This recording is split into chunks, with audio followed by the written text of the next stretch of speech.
In less than 2 months, voters in Wilmington will vote to nominate one Democrat out of 5 in the running to replace Mayor James Baker. The race to replace Baker is one of the most hotly contested contests in this year's primary election. As part of our Decision Wilmington series, last week we talked with Dennis P. Williams.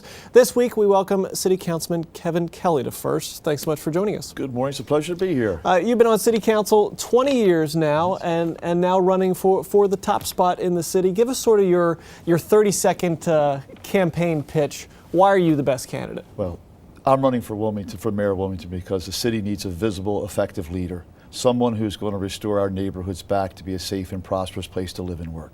Right now, the violence that's gripping the city is unacceptable, and we need a mayor who's going to come in with some fiscal background, some government background, and some very good knowledge about how communities work to bring the city together.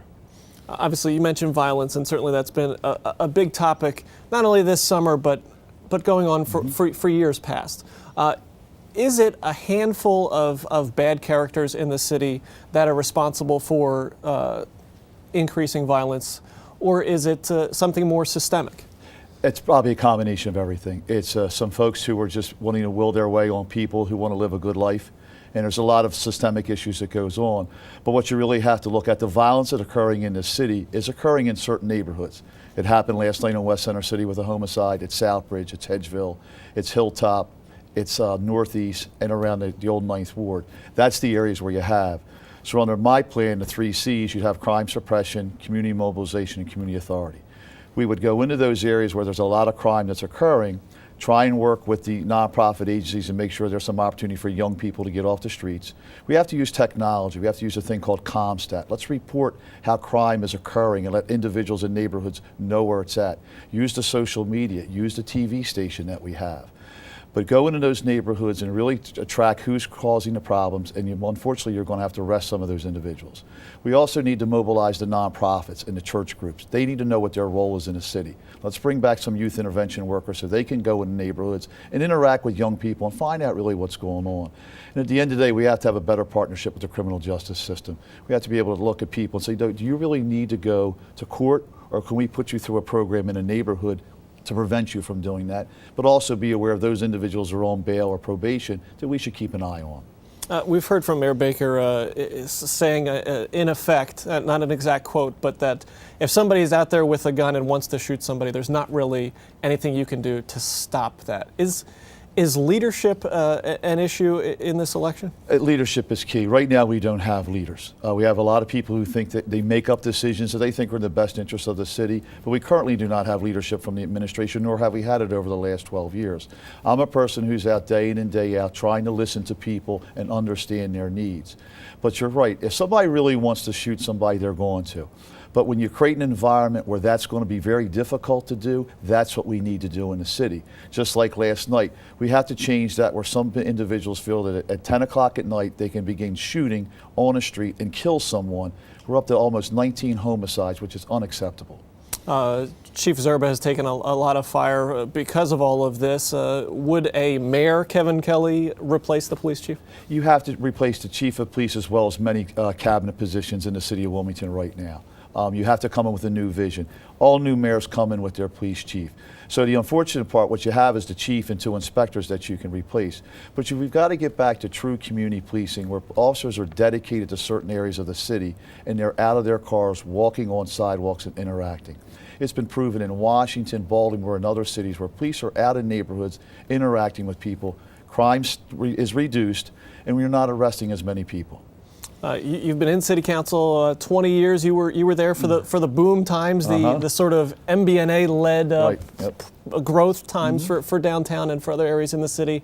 Now things are a lot different with economic recession, and a lot of that has affected the city as well as other areas of the country. What's your take on the current state of the economy in Wilmington? Well, the economy of Wilmington is reflective of the national economy. We're struggling to create jobs. The downtown, the credit card industry, which is so big. I remember when we came on council, excuse me, there was the hole in the ground where MBNA is now. Well, MBNA has left, so we're downsizing. But what we've got to be able to do is make the city safe, work with the state to be strategic in how we're doing investments. Let's look at East 7th Street, 12th Street, and see what we can do to create some jobs.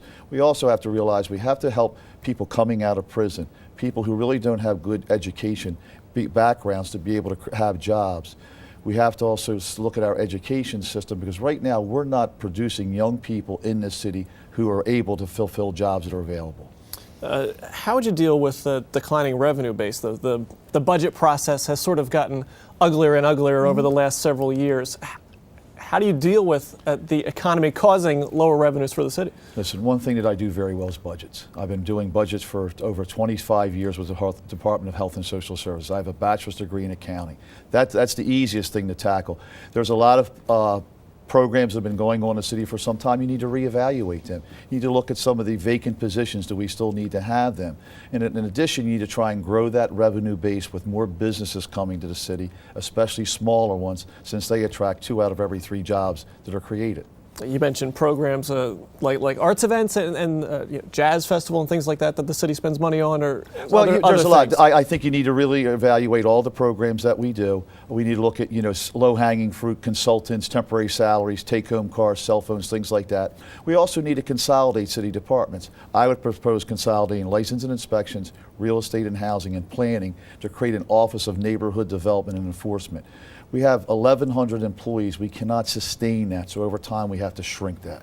You mentioned neighborhoods. One of the sort of criticisms of the current administration is too much of a focus on new areas of growth at the riverfront at the expense of neighborhoods. Is there, in your administration, would there be a specific plan for growth in neighborhoods to sort of encourage that instead of a focus on the riverfront? Well, you have to look at neighborhoods again and make them safe. I grew up in Browntown. I remember when the riverfront was just an environmental nightmare. I swam there every day. But right now it's difficult for people to go to the riverfront when you're scared to drive down Maryland Avenue for Browntown and Hedgeville. We've got to connect everyone together. As I said, there's no Browntown and no downtown. Let's work together how we can connect the riverfront, the downtown, and the neighborhoods, because the neighborhoods are the core of our city.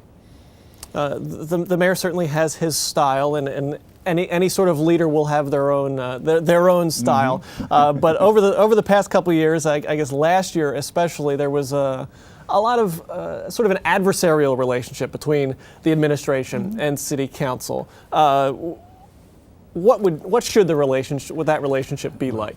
Listen, I've been called the mini mayor. I've challenged the mayor for years. I challenge people who I think are not doing the right thing, and I'll continue to do that. But what the next mayor has to be is somebody who's going to listen to people and understand that people have differences of opinion. And with city council, you have to be able to work together. What we do behind closed doors sometimes, maybe not what the public wants to see, but on a united front, we have to be able to work together. I've been on council for 20 years. Theo Gregory is going to be the council president. He's unchallenged for now, maybe a Republican, but I think he'll win. I have those relationships with council, but the mayor has to be visible and a leader and understand that he is the chief executive of the city of Wilmington, and as the city of Wilmington goes, so goes the state of Delaware. And one of your opponents, Mr. Montgomery, has sort of taken a criticism of you for being sort of the voice of opposition on council. Well, Mr. Montgomery stated the other night, he called me a contrarian, and the definition of a contrarian is somebody who's always against everything that's proposed. Well, just to let him know, 8 of the last 12 budgets I voted for, and I voted for the last 4. But Kevin Kelly is always going to question when things do not appear correct. Remember, I represent the people. They put me in office, and for 20 years, I think I did a pretty good job of representing their interest. And when the mayor and the administration isn't doing what I think is in their best interest, I'm going to challenge it. But I do it in a respectful way. There's been a number of arts and cultural events that the city's been involved in as far as funding support for the Christmas Parade, Jazz Festival. Is that something that needs to be re-looked at, or does the city still need to be supporting those types of events? We need to look at those events, but really look at the end of the day, do we have the money to sustain the overtime police and things like that? Do we look for more corporate sponsorship? Do we shrink the parades? Listen, I go to St. Patrick's Parade every year. If it's an issue of shrinking that parade down and maybe using less resources, we need to take a look at that, or coming up with some private donations. We can't expect taxpayers to pay more in taxes when we have some things that people think are kind of frivolous and that we could cut. The campaign has been going on for some time now. We were talking earlier. It's coming to a close. You've been on city council for a long time, been involved. Is there something over the past months and months of campaigning that you've learned about the city from getting out and talking with people that sort of maybe change your perspective, or you get a new appreciation for? I learned from people that people are living in fear. that they're concerned with the city. I had a meeting at a park one night and a lady came up, she said, Kelly, I'm afraid it's going to be a summer of fear. And she's almost correct with what we have happen. But I also see people who have some hope in them and want somebody to appreciate them. I think the most underutilized asset in this city are its residents, and the current administration has not engaged them. And Kevin Kelly's a person, that's been out there all the time listening to them. I don't care if you're from Browntown to Bucket, wherever you're from, I'm going to listen to you. But we've got to get them out. That's what I'm finding. And the three key issues are public safety, programs for young people, and jobs. And finally, confidence level heading into the primary and beyond? Listen, I'm doing the same that I've been doing all along. I'm out knocking on doors, letting people know what I'm doing. People know Kevin Kelly. I'm the person who's got a financial background. I have the government experience. I have the community experience. And at the end of the day, one thing I have that a lot of people are trying to chase after is charisma. I have the ability to sit down and talk to you and make you laugh and understand that I care about you, and I'm going to make this city the greatest that it can be. And Kevin Kelly, Democratic candidate for mayor, thank you so much for being with us. Our Decision Wilmington series continues next week with Bill Montgomery.